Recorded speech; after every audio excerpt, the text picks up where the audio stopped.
ಈ ವಿಡಿಯೋದಲ್ಲಿ ರಾಜ್ಯ ಸರ್ಕಾರ ಮಹಿಳೆಯರಿಗೆ ಒಂದು ಗುಡ್ ನ್ಯೂಸ್ ಕೊಟ್ಟಿದೆ. ಅದು ಏನು ಅಂತ ತಿಳಿಸ್ಕೊಡ್ತೀನಿ. ಅದಕ್ಕೂ ಮುಂಚೆ ನಮ್ಮ ಚಾನಲ್ನ ಇನ್ನೂ ಯಾರು ಸಬ್ಸ್ಕ್ರೈಬ್ ಮಾಡಿಲ್ಲ, ಸಬ್ಸ್ಕ್ರೈಬ್ ಮಾಡ್ಕೊಳ್ಳಿ ಅಂತ ಹೇಳ್ತಾ ವಿಡಿಯೋ ಸ್ಟಾರ್ಟ್ ಮಾಡೋಣ. ನಮ್ಮ ರಾಜ್ಯದಲ್ಲಿ ಶಕ್ತಿ ಯೋಜನೆ ಜಾರಿಯಾಗಿ 2 ವರ್ಷ ಆಗಿದೆ.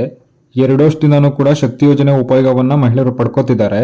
ಆದರೆ ಸುಮಾರು 2 ವರ್ಷ ಆದರೂ ಕೂಡ ರಾಜ್ಯದ ಮಹಿಳೆಯರಿಗೆ ಇನ್ನೂ ಕೂಡ ಶಕ್ತಿ ಸ್ಮಾರ್ಟ್ ಕಾರ್ಡ್ ಸಿಕ್ಕಿಲ್ಲ.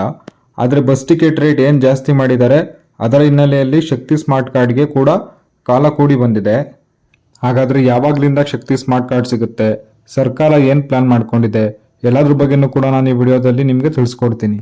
ಹೌದು, ಶಕ್ತಿ ಯೋಜನೆ ಜಾರಿಯಾಗಿ 2 ವರ್ಷ ಆಗಿದೆ. ರಾಜ್ಯ ಸರ್ಕಾರ ಹೇಳಿರುವ ಪ್ರಕಾರ ಕೆಲವೇ ದಿನಗಳಲ್ಲಿ ಎಲ್ಲ ಮಹಿಳೆಯರಿಗೂ ಕೂಡ ಶಕ್ತಿ ಸ್ಮಾರ್ಟ್ ಕಾರ್ಡ್ ಕೊಡ್ತೀವಿ ಅಂತ ರಾಜ್ಯ ಸರ್ಕಾರ ಹೇಳಿರುವಂಥದ್ದು. ಕರ್ನಾಟಕ ಸರ್ಕಾರ ಮಹಿಳೆಯರಿಗೆ ಫ್ರೀ ಬಸ್ ಸ್ಕೀಮ್ ಅಂದರೆ ಶಕ್ತಿ ಯೋಜನೆ ಜಾರಿ ಮಾಡಿ 2 ವರ್ಷ ಆಗಿದೆ. ಆದರೂ ರಾಜ್ಯದ ಬಸ್ಗಳಲ್ಲಿ ಮಹಿಳೆಯರು ಆಧಾರ್ ಕಾರ್ಡ್ ತೋರಿಸಿ ಓಡಾಡ್ತಿದ್ದಾರೆ. ಆದರೆ ಮಹಿಳೆಯರು ಉಚಿತವಾಗಿ ಓಡಾಡಲು ಶಕ್ತಿ ಸ್ಮಾರ್ಟ್ ಕಾರ್ಡ್ ಜಾರಿ ಮಾಡ್ತೀವಿ ಅಂತ ಸರ್ಕಾರ ಹೇಳಿತ್ತು. ಇದುವರೆಗೂ ಈ ಕಾರ್ಡ್ ಮಹಿಳೆಯರ ಕೈ ಸೇರಿಲ್ಲ.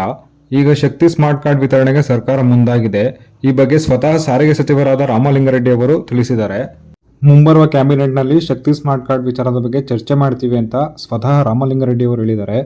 ಮುಂಬರುವ ಕ್ಯಾಬಿನೆಟ್ ಅಂದರೆ ಫೆಬ್ರವರಿಯಲ್ಲಿ ಬರುವ ಕ್ಯಾಬಿನೆಟ್ನಲ್ಲಿ ಶಕ್ತಿ ಸ್ಮಾರ್ಟ್ ಕಾರ್ಡ್ ಬಗ್ಗೆ ಚರ್ಚೆ ಮಾಡ್ತೀವಿ ಅಂತ ಸಾರಿಗೆ ಸಚಿವರಾದ ರಾಮಲಿಂಗಾರೆಡ್ಡಿ ಅವರು ತಿಳಿಸಿರುವಂಥದ್ದು. ಈ ಶಕ್ತಿ ಸ್ಮಾರ್ಟ್ ಕಾರ್ಡ್ ಅನ್ನು ರಾಜ್ಯದ 3.5 ಕೋಟಿ ಮಹಿಳೆಯರಿಗೆ ಕೊಡ್ತೀವಿ ಅಂತ ರಾಜ್ಯ ಸರ್ಕಾರ ಹೇಳಿರುವಂಥದ್ದು. ಇನ್ನು ಸರ್ಕಾರದ ಮತ್ತೆರಡು ಪ್ರಮುಖ ಯೋಜನೆಗಳಾದ ಗೃಹಲಕ್ಷ್ಮಿ ಹಾಗೂ ಗೃಹ ಜ್ಯೋತಿ ಯೋಜನೆಯಂತೆ ಶಕ್ತಿ ಸ್ಮಾರ್ಟ್ ಕಾರ್ಡ್ ಅನ್ನು ಸೇವಾ ಸಿಂಧುನಲ್ಲಿ ಅಪ್ಲಿಕೇಶನ್ ಹಾಕಲು ಅವಕಾಶ ಮಾಡಿಕೊಡ್ತಾರಂತೆ. ಇದರಿಂದ ಎಲ್ಲ ಮಹಿಳೆಯರಿಗೂ ಕೂಡ ಸುಲಭವಾಗಿ ಶಕ್ತಿ ಸ್ಮಾರ್ಟ್ ಕಾರ್ಡ್ ಪಡೆಯೋಕೆ ಅನುಕೂಲ ಆಗಲಿ ಅಂತ ಎಲ್ಲ ಪ್ಲಾಟ್ಫಾರ್ಮ್ಗಳಲ್ಲೂ ಕೂಡ ಅಪ್ಲಿಕೇಶನ್ ಹಾಕೋಕ್ಕೆ ಅನುಕೂಲ ಮಾಡಿಕೊಟ್ಟಿದ್ದಾರೆ. ಶಕ್ತಿ ಸ್ಮಾರ್ಟ್ ಕಾರ್ಡ್ ಯಾವ ಥರ ಇರುತ್ತೆ ಅಂತ ಹೇಳಿದ್ರೆ ನೋಡಿ, ಈ ಥರ ನಿಮಗೆ ಒಂದು ಫೋಟೋ ಬರುತ್ತೆ ರೈಟ್ ಸೈಡಲ್ಲಿ. ಮೇಲೆ ರಾಜ್ಯದ ಮುಖ್ಯಮಂತ್ರಿಗಳಾದ ಸಿದ್ದರಾಮಯ್ಯನವರ ಫೋಟೋ ಇರ್ತದೆ. ಬಲಗಡೆ ಡಿ ಕೆ ಶಿವಕುಮಾರ್ ಮತ್ತು ಸಾರಿಗೆ ಸಚಿವರಾದ ರಾಮಲಿಂಗಾರೆಡ್ಡಿ ಅವರ ಫೋಟೋ ಇರ್ತದೆ. ಇಲ್ಲಿ ಕ್ರಮ ಸಂಖ್ಯೆ ಮತ್ತು ಹೆಸರು, ಡೇಟ್ ಆಫ್ ಬರ್ತು, ವಿಳಾಸ, ಸ್ಕ್ಯಾನರ್ನ ಕೂಡ ನೀವು ನೋಡ್ಬೋದು. ಇನ್ನು ಈ ಶಕ್ತಿ ಸ್ಮಾರ್ಟ್ ಕಾರ್ಡ್ ಮುಂದಿನ ತಿಂಗಳು ಅಂದರೆ ಫೆಬ್ರವರಿ ನಡೆಯಲಿರುವ ಕ್ಯಾಬಿನೆಟ್ ನಲ್ಲಿ ಚರ್ಚೆ ಮಾಡ್ತೀವಿ ಅಂತ ಸಚಿವರಾದ ರಾಮಲಿಂಗಾರೆಡ್ಡಿ ಅವರು ತಿಳಿಸಿದ್ದಾರೆ. ಚರ್ಚೆ ಆದ ನಂತರ ಏನು ಅಪ್ಡೇಟ್ ಬರುತ್ತೋ ಅದನ್ನು ತಿಳಿಸ್ಕೊಡ್ತೀನಿ ಅಂತ ಹೇಳ್ತಾ ಈ ವಿಡಿಯೋನ ಇಲ್ಲಿಗೆ ಮುಗಿಸ್ತಾ ಇದ್ದೀನಿ. ಧನ್ಯವಾದಗಳು.